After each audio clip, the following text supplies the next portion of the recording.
జగన్ గారిని మానసికంగా భయపెట్టాలి ఈ సెక్యూరిటీ లోపాల కారణంగా. భయపెట్టడం వల్ల ఏంటి, జగన్మోహన్ రెడ్డి పబ్లిక్లోకి రాడు. వాళ్ళకి కావాల్సింది ఏంటి, జగన్మోహన్ రెడ్డి పబ్లిక్లోకి వెళ్ళకూడదు, వెళితే వీళ్ళకి నష్టం.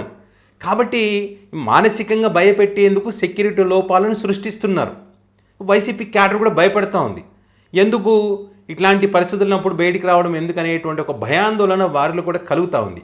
ఇక బాధ్యత కలిగినటువంటి హోమ్ మినిస్టర్ గారు అయితే, వంగలపూడి అనిత గారు అయితే, జగన్ గారి రూటుకు సంబంధించి కానీ ఏం మాట్లాడతారు, ఆమె మాజీ ముఖ్యమంత్రిని పట్టుకొని అతగాడు ఇతగాడు, అతగాడికి సెక్యూరిటీ కావాలంట, అతగాడికి 900 మంది ఉన్నారు సెక్యూరిటీ.